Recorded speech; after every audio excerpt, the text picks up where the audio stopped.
Equity is not a reward for loyalty. Equity is a reward for commitment. Loyalty and commitment are not always the same. Actually, equity is not even a reward for contribution. Equity is not a reward for money or skills. It's a reward for commitment.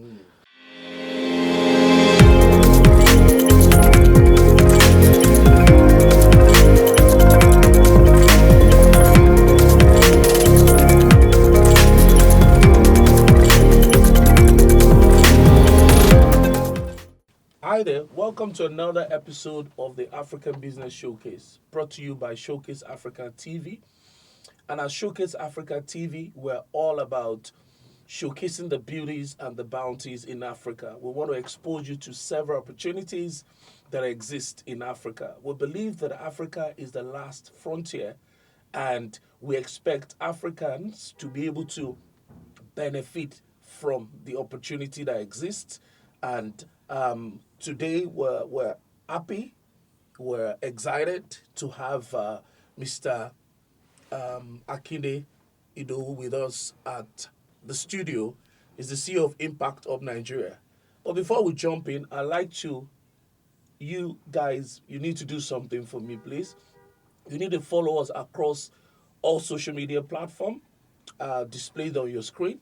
And make sure that on YouTube you also subscribe to the channel and turn on notification so that when we drop content like this, you will be able to see it.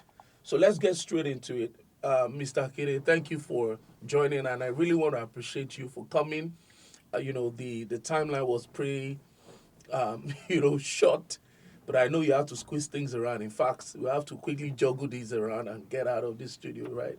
So that you can meet up with other things. But I'm so happy, and I'm sure that the reason why you oblige us, of course, will be because of your philosophy around impact, around trying to make a positive change whenever it's possible, even if it's inconvenient. Can you just let us know who you are and what you do, pretty much? Okay, thank you very much, Damilola. It's a pleasure to be here. Looking forward to that impact that you spoke about. Yeah. My name is Idowu Akinde. Everybody calls me ID. I think I like to be called ID because it kind of reduces the barrier for casual conversation. What do I do? There are a couple of ways to describe what I do. I usually lead with the funny version, which says I help startup founders clear the cobwebs in their heads. Wow. The serious version of that is that I do four things through Impact Hub Lagos. We help founders and other business owners with idea refinement, number one, product development, number two, growth coaching, number three, and fundraising support, number four. In a nutshell, you kind of see that that's the kind of breadth of SME/startup support. In another way to describe what we do at Impact Hub Lagos, we are often referred to as an ESO, Entrepreneurship Support Organization. Yeah, makes sense. Maybe finally, you could say that we are one of 120 impact hubs around the world. And so Impact Hub Lagos is one of the largest network that promotes and nurtures social innovation across the world. Wow. In a nutshell, that's who we are. Wow, makes sense. So, can you walk us through what you've done before that? Again, we'll talk about when Impact Hub started, but before Impact Hub, what were you up to? Okay, so very, very, very interesting. I started off in the early 2000s as a programmer. You might not believe it. Wow. Right? Yeah, a computer programmer. I used to program in computer languages that are today referred to as dinosaur Yeah, languages. like Fortran. Thank you. C#, Java, Yeah. Python back in the day. Yeah. But over the years, over the course of 20 years, I have had the privilege of pretty much doing everything there is to do in technology, in software development. So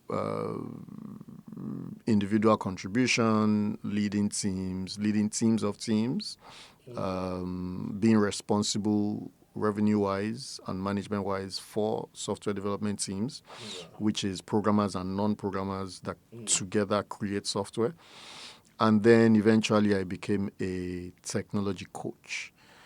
I became someone who shares my time between different companies that have technology teams and provides leadership to them. The client doesn't know that I'm not 24/7 with them. The client just knows that they're delivering quality.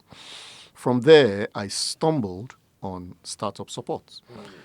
Around 2000, I was tapped by somebody in Founder Institute at the time, and it just so happened that I discovered that, all of my technology experience and insights, and insight into how developer brains work, as well as all of the business insights, because through that 20-year period, I was also launching 3 different startups.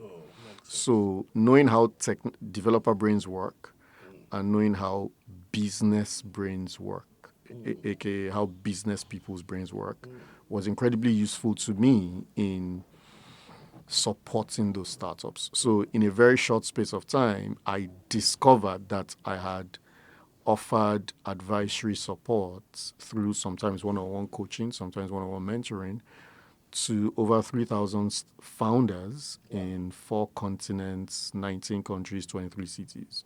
So I have quite a number of people around the world who message me from time to time and say, hey, thanks for this, thanks for that. So, so all of that culminated, all of that I did through Boolean Labs, all of that coaching through my previous company, Boolean Labs, which merged into Impact Hub Lagos in July of 2024. So about a year ago. So technically, I have been CEO at Impact Hub Lagos for a year. But I have been a member of the Impact Hub family since 2020. Yeah, shortly before the pandemic, around the time of the pandemic. I get you. That's my journey. That's my That's very deep. Again, now thinking about it, I didn't even know that. So there's a lot to draw from that, which I'll still get back to. Sure, So happy to. let's now talk about the hub. But again, let's also be clear about these timelines. You said, so the Boolean Hub started 2019-ish. So before then, you've been doing Technology. all the technology stuff and co. So how was starting? Because I don't know, so the COI thing started in 2019, 2020. That's pandemic. How were you able to pull it off in terms of the fund, the infrastructure, because that's going to be a tough one. Okay. So in the early days of the pandemic, I remember very clearly there was a financial hit on the business, Boolean Labs, but it quickly fizzled away due to the rapid uptake, if you remember, of Zoom. So, I have to say that video conferencing generally was hugely instrumental to that distribution and spread of the kind of founder support, hand-holding founder support that I was able to provide through the pandemic. People in Amsterdam, Norway, Finland. I still have friends in Finland that call from time to time. All sorts of places that I haven't been to physically. Virtual conferencing was definitely the way to surmount those things. Okay. So it was 2 sides of a coin. The pandemic had its impact on the physical aspects of the business, but the worldwide rapid adoption of virtual conferencing technologies, especially Zoom, made it easy to still continue to run programs and thereby support founders and their startups throughout the pandemic. Okay, that makes sense. Again, because you were initially when we were talking outside of the studio, you mentioned that there are 3 pillars. Yes. To this. So maybe my head was speaking more around the workspace. Thinking about the fact that there's the other part of coaching that you mentioned and the entrepreneurship support in a sense. So But the whole business model around having an innovation hub, will you say that we still have opportunity in that? Remember, we also spoke off camera to say, I try to do something around that, and you were saying that. So it's like it's different experiences, of course, the context. So can you walk us through how that the business model of an innovation hub works? Okay. Number two, do you think there are opportunities there? Okay. And what are the critical success factor? Okay. Yeah. Okay, that's a very interesting question. Generally speaking, I don't think that we have yet in Nigeria the critical mass, the right number of. Let me not use the term innovation hub just yet. Let me use the right amount of infrastructure that should nurture innovation.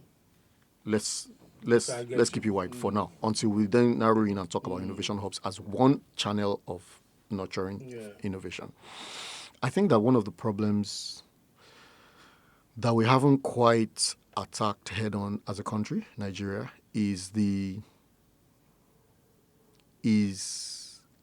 giving enough attention, taking innovation seriously. And when I use the word innovation, I'm not talking about classic textbook imported innovation. I'm talking about people's everyday homegrown techniques for solving the problems that they encounter on their way to work, on their way to home, on their way to church or mosque. Practical. That's innovation. I don't think we have enough infrastructure, enough supporting systems and supporting structures across the country. Again, let's remember that Lagos is not Nigeria. Okay, Lagos is far ahead. So I don't think we have enough structure just yet. Having said that, innovation hubs like Impact Hub Lagos perhaps might be one way to provide that infrastructure or support. I was trying to describe what I do to an 8-year-old recently, and I said, you can think of me as a gardener. The plants in my garden are people's companies, startups and SMEs, okay? And I am like a gardener that helps them they come to the garden with their seeds and their seedlings. I give them solid soil to plant it in and help them to nurture it, water it, guide them, sometimes capital, whatever, nutrients to help it grow. So in that sense, if we actually do need more of that. Not all of the supports needs to be structured formally as innovation hubs, but we do need more foundational infrastructural supporting structures to drive innovation in our country. I think that Nigerians are some of the most creative, most resilient, most resourceful people around the world. But all of that resourcefulness doesn't show up in the high-level macro numbers of the Nigerian economy. It's very, very below the line, if I may use it, if I may borrow a term from marketing. It's very well below the line. It doesn't bubble up to where it matters. So we have tiny businesses. We don't have many businesses that can support $50,000, $100,000 salary for staff. Thank you. That would be super. Thank you. I mean. Let me just keep it there for now. Yeah. So now just extend that to, so because there's the social impact dimension to this, right? How can you run a profitable, innovation hub? Okay. Let's say you want to do that because there's several things. Remember, the workspace dimension of it. For example, I'm trying to wrap my head around the math to start with. Then you now move, and that's like the obviously most profitable. But you now move to coaching and support, probably for people that are not able to. How do you explain to somebody that is trying to go in to say, how will this be profitable? Okay. So. Or sustainable. Yeah. So that's a big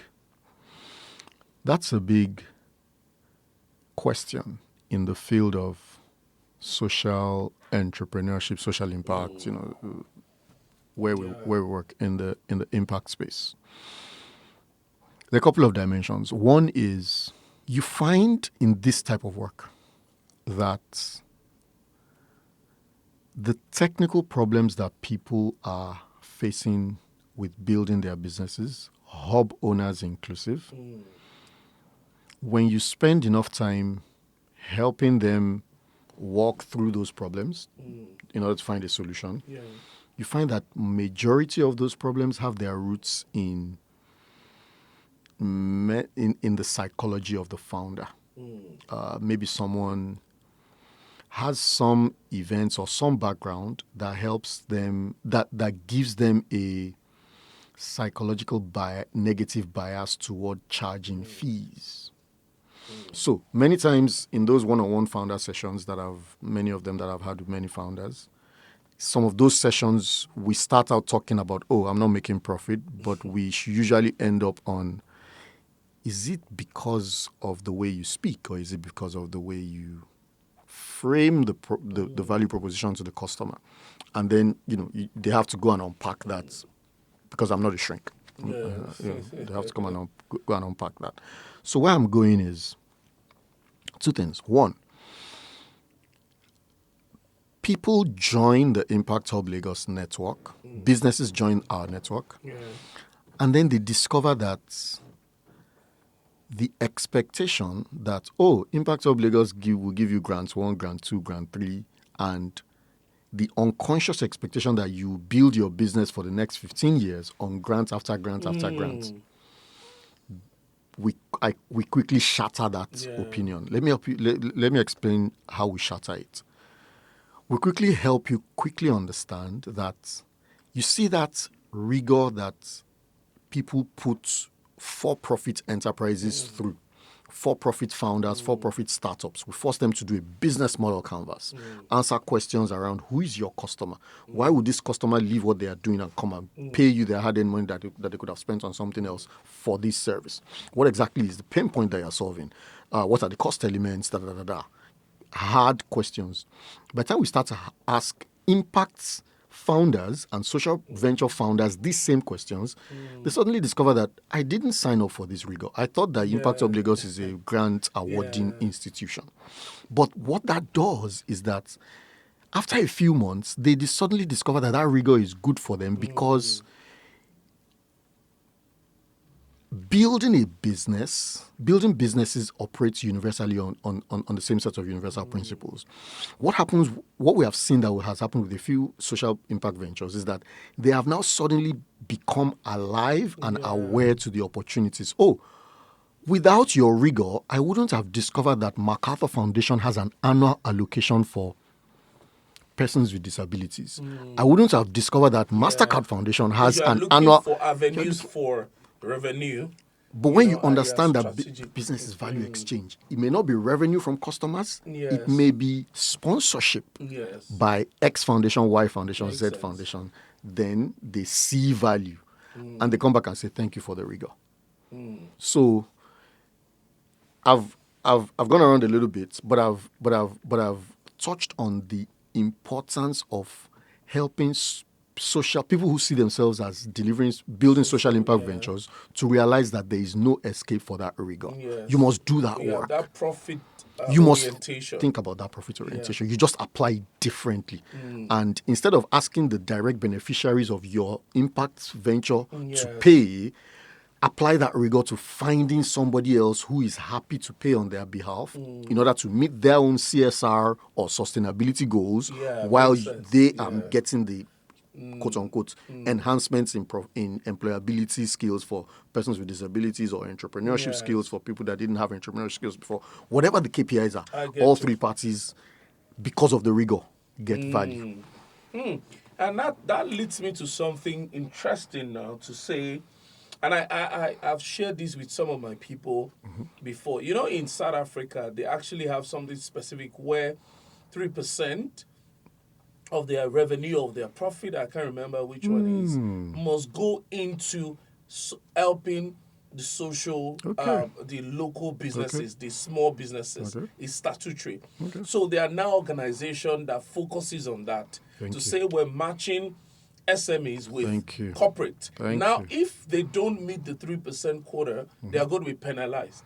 Sounds good. You get what I mean? I get you So, 100%. but in Nigeria, it's not that. It's not yet just a in law. function of CSR, which means that what social entrepreneurs needs to focus on is to say there's always a CSR at least component. You know, Thank in you. South Africa, it's Thank you. statutory. It's statutory. Yeah, but even if it's a free voluntary. will, you know, in Nigeria, you can still plug in into that. Thank you. And that brings me to something. So one of my clients in Kenya, they're into health, and they've been able to plug into some of these telcos to do their stuff. And it's a Partnerships. major Thank you. part of Thank you. their revenue, so to speak. So I think that is also about that innovative thinking, breaking that mindset to say, see, even as a social enterprise, that you can be profitable. You have to be. you know, You yeah. have to be sustainable. Yeah, I you have get to you. be. There's no choice. Makes a lot of sense. So at least if you were watching and you want to go into social enterprise,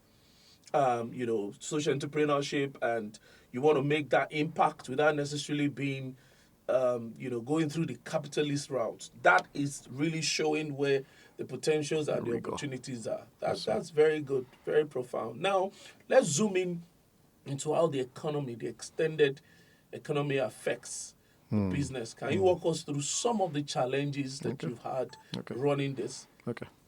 Let me take the opportunity quickly to, while answering this question around the macroeconomic challenges, to balance out what I said earlier. So, partnerships that help you keep the business sustainable. Yes. One of the lessons from the School of Hard Knocks is that always charge. Always charge. And I'm going somewhere. I didn't complete it by saying always charge fees, but always charge. I'm going somewhere. Because we have run programs, both from Bullion Labs before Impact Hub Lagos and at Impact Hub Lagos, where when programs are 100% sponsored and the beneficiaries do not pay 1 cent, 1 kobo in our local 1 kobo, we find that attendance is low. And even when they attend, punctuality is low, engagement is low. The sponsor is not happy, the beneficiary is not happy, we are not happy. I get you. So we learned from the School of Hard Knocks that you should always charge. Now, charging sometimes does not always equate to charging fees. Yes. But you should always remember to ask for a commitment, something that forces the beneficiary to say, I don't feel like doing this thing, but I will force myself, go out of my comfort zone to do this thing. So I could mention many brands, many big brands that sincerely, genuinely offered and actually did commit to paying for many beneficiaries, and we saw low rates of participation. So that's one thing that we've learned in the journey. Always find a way to secure commitments. Commitment may be forcing them to do assignments, milestone assignments, to make sure that they continue to be engaged. Commitment may be forcing them to know that you will be attendance and punctuality will be strongly considered. Otherwise, you wouldn't, and so on and so forth. So that needed to be said. Now, going into the question about macroeconomic challenges, two sides of that coin. The first side is the side of our customers. So I would love to charge 2 times what I'm charging right now. I would love to be able to make a wider margin, but I have to be sensitive to my customers' reality, right? Because I live in this society as well, so I feel the hike in fuel prices and the hike in tomato prices and everything else. So sometimes when we have our internal strategy meetings and we're like, it's about time to raise those prices, we have to remind ourselves that we are here because of these customers. Okay, so that's one. On our side, so that's on both sides. However, overarching and on top of everything, I would say that at the end of the day,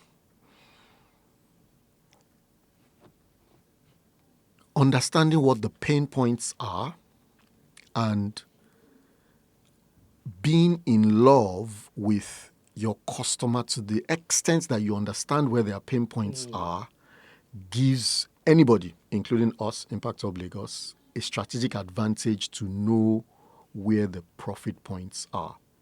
I'm going to sound very harsh and capitalist right now, but one of the lessons of business in my 20-something years experience is that the higher the pain severity, the higher the customer's willingness to pay. Yeah.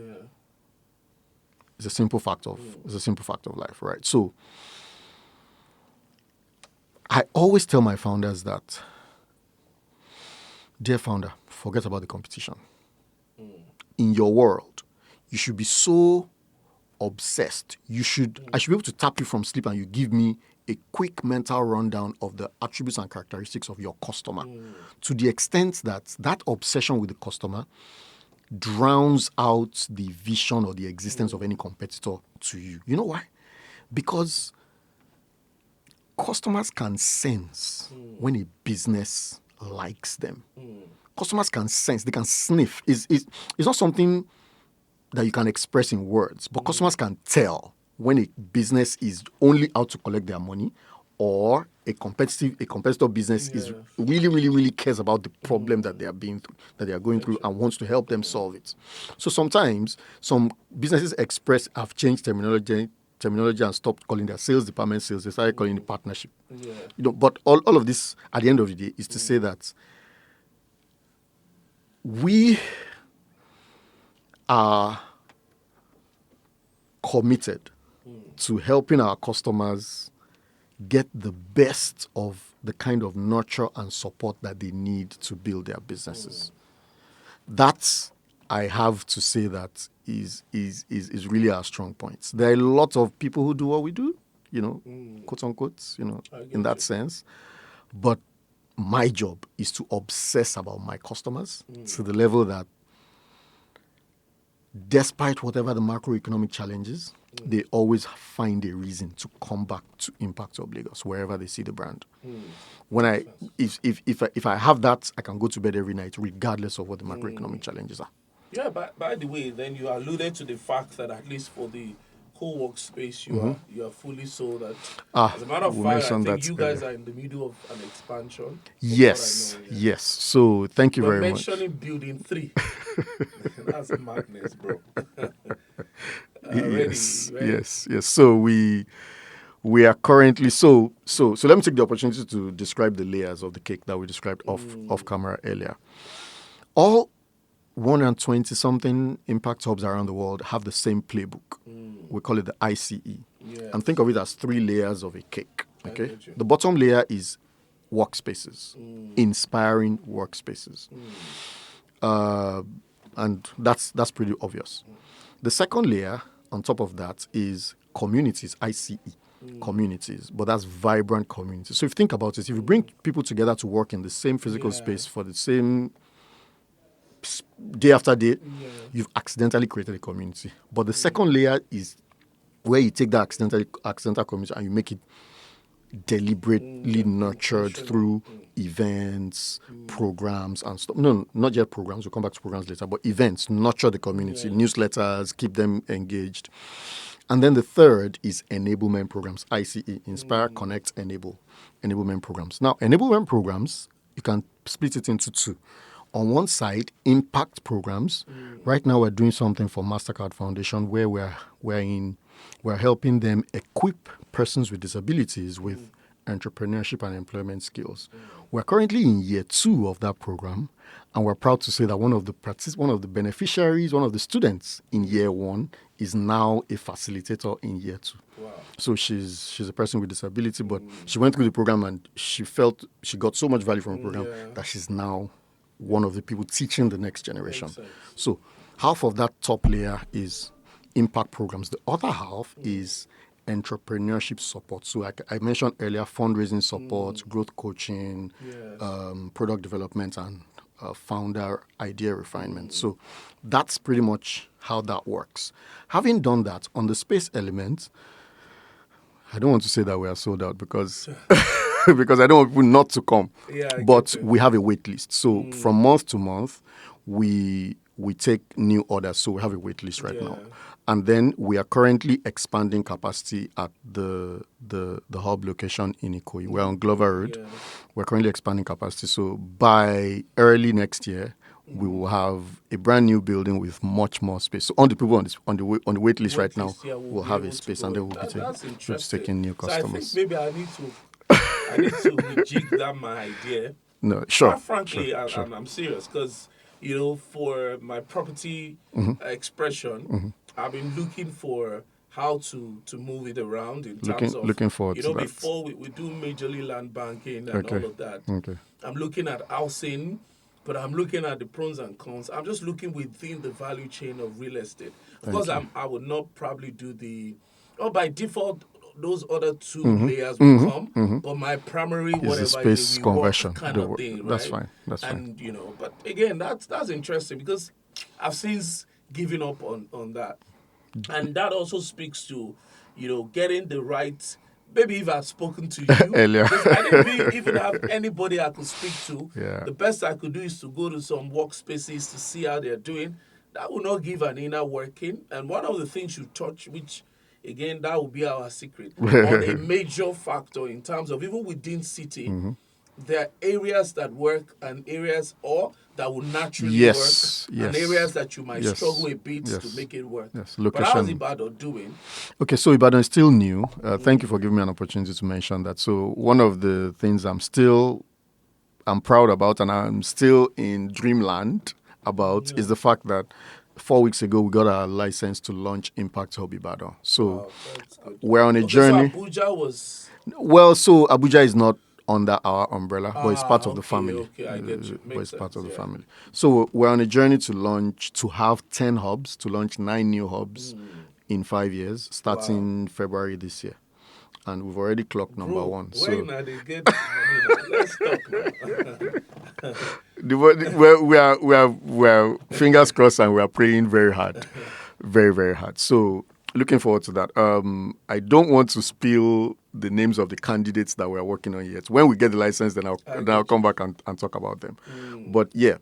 So Ibadan is still in nascent phases. In nascent phase, we are soon going to launch a series of stakeholder events to galvanize all of the support that people have been talking to privately on the phone via WhatsApp. Oh, Ibadan, I remember Ibadan, hey, but they're in Canada. I remember Ibadan, but they're in Sweden, they're in Australia, or they're even in Lagos. And they would love to give back to some. So we're going to galvanize all of that support towards the launch and the real establishment of this Impact Hub Ibadan. So that's coming up very soon in the next few months. So let's draw on your experience now as mentors and coach and capacity builder for enterprises. So we've spoken well on the first half about the business of Innovation Hub, entrepreneurship support kind of. So that has really given people Some idea. some ideas, strategies, insight as to how that sector works.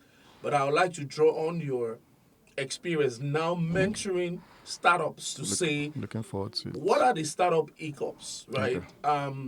What have you found to be the most fatal mistake in startup? I have some in my head. I like, and Olumide have been very bullish about some of these funny behavior, or how people shouldn't do some of these things, I like the kind of narrative they try to play out whenever they have the opportunity, right? But maybe hearing that firsthand. I've not met him. I've not met him, but try to look at your perspective as an insider in this sector actively. So if you had to say the first three mistakes first, then we'll now go to first three critical success factors. Okay. Without thinking too far, the number one, and I used to be that person, so I say this with every sense of humility. I used to be that person. Number one is the disconnect between what you think and what is real out there. So there's something called the Customer Development Manifesto. It's a public document on the internet. It's a list of 18 rules, I think, or 17 thereabout, that talk about how to build a solid customer base. Yes. And guess what number one is? Number one says, get out of the building. There are no facts inside your building. Wow. What that means is the majority of founders, and I'm going to link this to a little bit of psychology, the majority of founders are smart people. Smart people, smart, I get you. smart, have been used to perhaps a lifetime of getting validation for focusing, ignoring external signals, focusing until they solve a problem, then external people, examiners, teachers, parents, come and validate that focus and say, oh, excellent, you did well. They bring this mindset. It's excellent for analytical work, but it's fatal for business building. They bring it into business and think, oh, I observed a vulcanizer having a problem yesterday. Oh, I observed a market woman having a problem yesterday. Oh, I observed a pilot or, I don't know, whoever, somebody having a problem yesterday. I will now go and apply this focus, go into my office, apply this focus, solve the problem, and bring it back. That is the number one. Techstars frames it like this and says, or Y Combinator, I can't remember exactly which one, says the biggest problem is that you build something people don't want. Because at the end of the day, it was your projection, idea in your head. So that number one rule in the Customer Development Manifesto says, get out of your building. This thing is what has transformed me from, I used to be an introvert. Technically, I'm still an introvert. Secret, don't tell anybody. But I have acquired the skills because business forces you to go and talk to human beings. The difference, the distance between what you think you know about customers and the reality of that customer's life. I actually have a YouTube video about this that talks about something called the downfall dilemma, where you deliberately leave your office, drop your shirt and tie, and go and sit down with a downfall driver and follow that person from Ikeja bus stop to CMS bus stop every day for 2 weeks and tell him to ignore you and just observe. After 2 weeks, trip to trip, 8 days, 8 trips per day, 2 weeks, your mind will be transformed. You will suddenly understand why that guy doesn't care about social problems and why he cares about social problems. Because in market research, we call it ethnography. Where you go into people's houses. You have to immerse. Just stay within that, behave. You should be made oblivious of what is that you're around. They should be oblivious rather that you're around. And you just observe generally. You have to immerse in the customer's world. There's no substitute for it. Because, no, let me not focus on the method. Let me focus on the outcome, because the outcome is what's important. Immersion is a means to an end. The end is to sabotage your own. All of us have it. I started by saying I used to be that guy.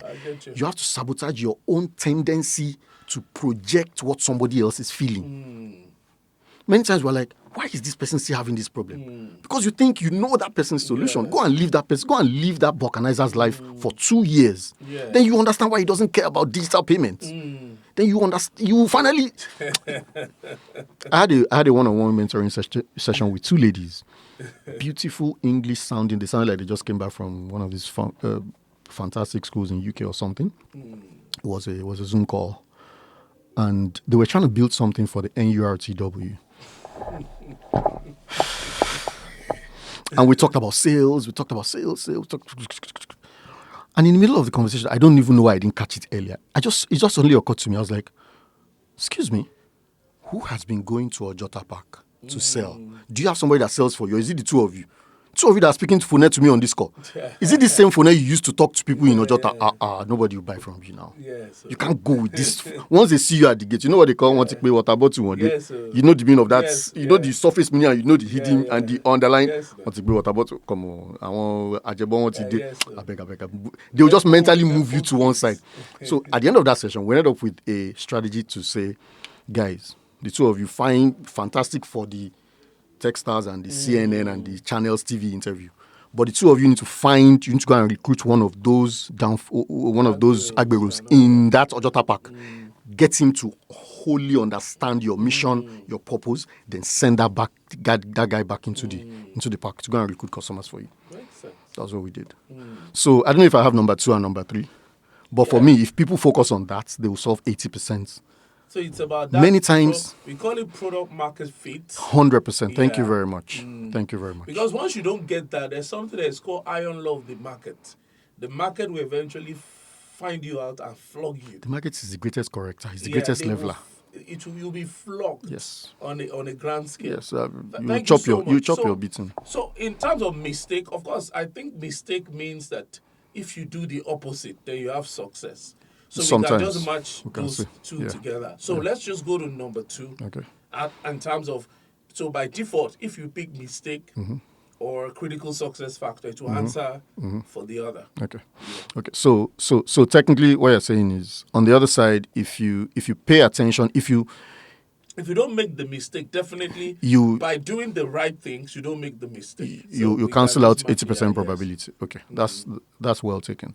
So number 2 is, so I always open.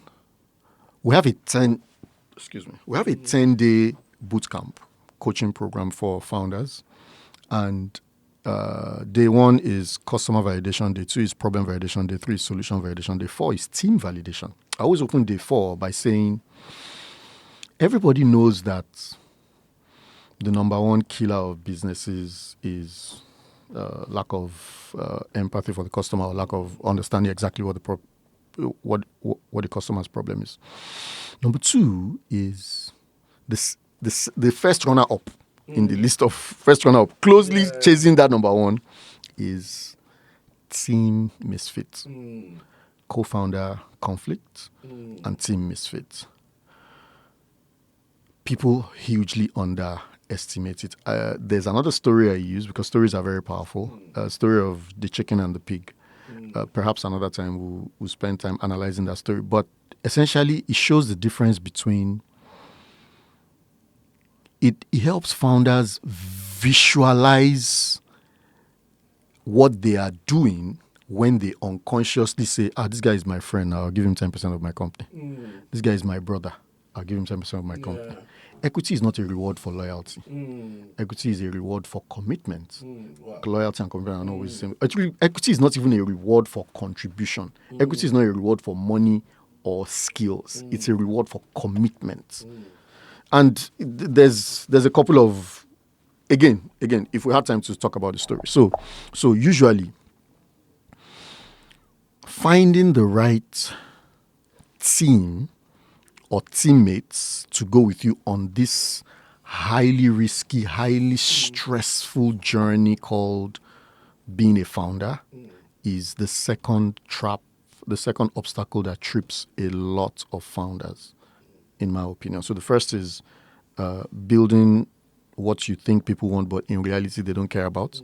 And 2 is your own sense of fit with your teammates. So the last one?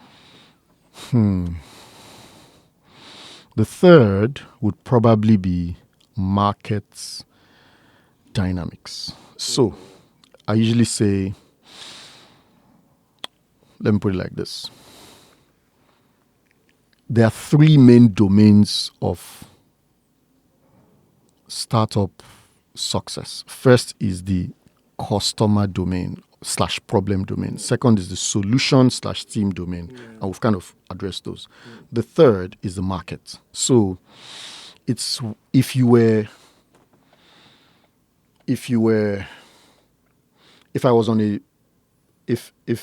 whenever I'm on a judging panel, judging pitches or founder presentations and stuff, the first thing I'm looking for is, for that first one, how I mentioned it earlier, how painful is that problem that you're trying to solve to the people that are experiencing the problem? Because I'm going to extrapolate. If it's a small, painful problem, they will look at it and say, if I like, I will pay. If I like, I won't pay. If it's a big, painful problem, then they'll most probably pay. Leg 1. Leg 2 is, based on the severity of the problem that you just described to me in your pitch, can I see a correspondingly appropriate solution to that problem? Again, now, this second one is very tricky.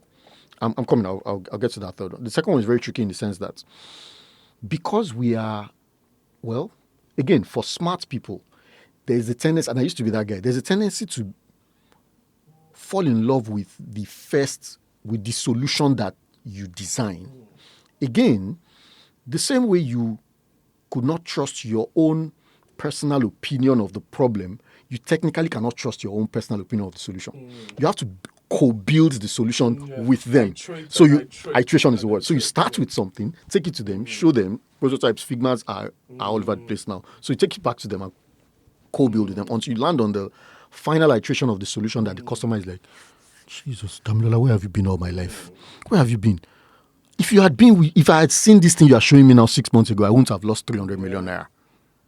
If you see that sense of urgency in their eyes, then that's the final one that you should now take to the market. So we've solved customer/problem validation, solution problem validation. Team is close there. Then third is market. So if you have a great painful problem, a solid solution to a painful problem, what if in a population of 200 million people, only 500,000 people are experiencing that people? So you need to find a great enough subset of the market that is experiencing that problem at addressable market. Addressable market. Thank you. So customer/problem validation, solution/team validation, then market validation. So what we described earlier was problem solution fit, which is, does the customer care enough about this problem? What you're fixing in this third one, which is the answer to your question, is are there enough people that can pay? So people always fall for the trick that Nigeria is 200 million people. What percentage of that people have estimated is like 30 to 40 million people that have the disposable income to pay for digital services. So don't look at 200 million people and come from with your dollars and think that all 200 million of them can pay for digital services. Have I answered that? I think I've answered that. Yeah, makes sense. Thanks. So thank you so much. As we begin to draw a close to this, I just want you to speak to what, in terms of opportunities in Nigeria and Africa as an extension, because it's all about, this show is about showcasing the opportunity that exists. You know, we focus more on the bounties part of the value proposition. The beauty part are done by other shows within the Showcase African TV network. But in terms of opportunity, where do you see opportunities? Again, because of your intersect with several other sectors. You know, you mentor across different industry, across different climes. What are the core opportunities that exist? Outside of AI. Trust me. I'm not. I haven't drunk the AI Kool-Aid. Not yet. I haven't drunk. So what do you think? Maybe 3 to 5 opportunities that you think. I'll tell you one. Budding entrepreneurs. I'll tell you one. I'll tell you one. This might take a little bit from a wide range of my experiences. I trained as an engineer, as an industrial and production engineer. So there's that engineering somewhere in the back of my brain.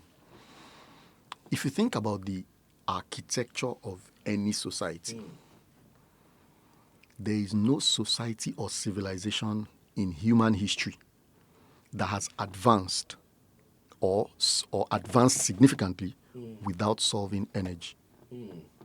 I was thinking that should be the first. None without solving energy.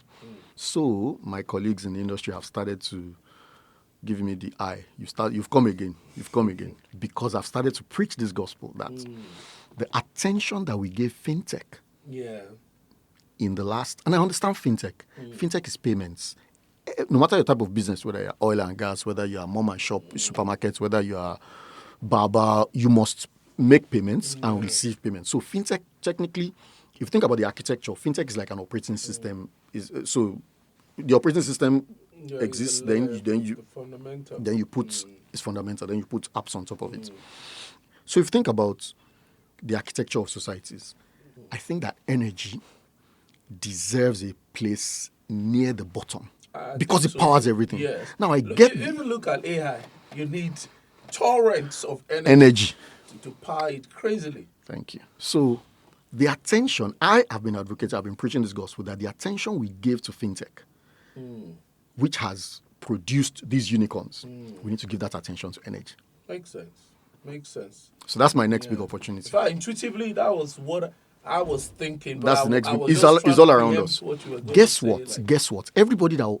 Every founder in the last 7 years that has been trying to build health tech, ed tech, mobility, parenting support, so maternal support, whatever sector you are trying to build, Yes. you suddenly discover on that journey that I need to build power. Yes. Everybody solves power for themselves. That's the greatest opportunity as far as I'm concerned. So if you to pick another one, 2 more. Yeah. If you have to force me, I would use basic Maslow's hierarchy to look at the needs, because people have asked me, the way have you stayed in Nigeria this long? And I'm like, look, I don't know if it's appropriate to say this. I'm in a love-hate relationship with with this environment. So it's let me explain it. I'm sure you agree. It's painful to live here because of the problems that you face every day. Yes. Power, security, and so on and so on. You can list them. But ironically, those problems are the reason to live here. Yeah. Because everybody knows around the world that we just established it. The wider a base that you can solve problems for, Africa is the last opportunity right now in the world to solve any problem at scale. At scale, any fundamental problem at scale, housing at scale, power at scale, security at scale. Africa is the only place. Every other place has been solved to a degree. They just need enhancements and improvements and stuff. Do you see my point? So I would look there, and then I would probably come up with things like health, if you can deliver it, education, okay, if you can deliver it at scale, education improvements. I used to sell edtech in my early career. A few of the first companies I worked for were edtech companies, so we're really pioneers back in the day. And so I have some insights. I think everybody that is building edtech direct to customer may be looking in the wrong way. I think everybody's trying to bypass the schools and the teachers. And trying to go straight to the students and parents. But I think that those guys are there for a reason. And the fact that they have a dysfunction or that they are not operating at their full capacity, perhaps that's the opportunity. It's just that bypassing in fintech, try to bypass the banks. Eventually you will. Eventually, because they are like guardrails. They're like it's like expressways and small roads. At some point or the other, you will find yourself on an expressway. It's kind of like that. So I would pick, as I said, health, education. Maybe those are solid. But again, everything now depends, because you try to solve edtech, then you discover that where is the device that the students will use, and how will they charge it if they don't have power. You try to solve health, and you discover that how will you power the machines that will diagnose or that will do all of these things. So for me, again, I have to go back to number one: power, energy, and power. We have to solve it as a continent. We owe it. We cannot transfer this problem to the next generation. We must solve it in our generation. Thank you so much for coming, ID. I really appreciate it. Thank you. Thank you so much for pleasure. Coming. Always a of pleasure. Course, we'll have to do this again. One of the things we're looking to is to actively collaborate with the hub. Okay. We've discussed it off camera to say that we need to come in and do an extensive profiling of all of the businesses. Yes. So it's going to be a partnership with us. We look forward to that. The good thing also is that we're trying to extend it to other African countries.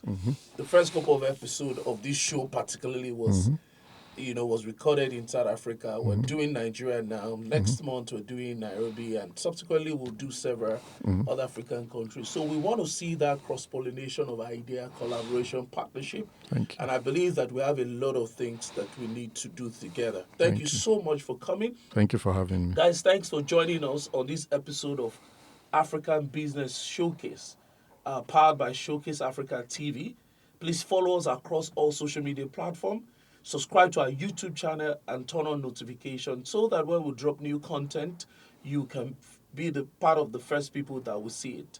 Until another one, take care and keep flying. Thanks. Take care.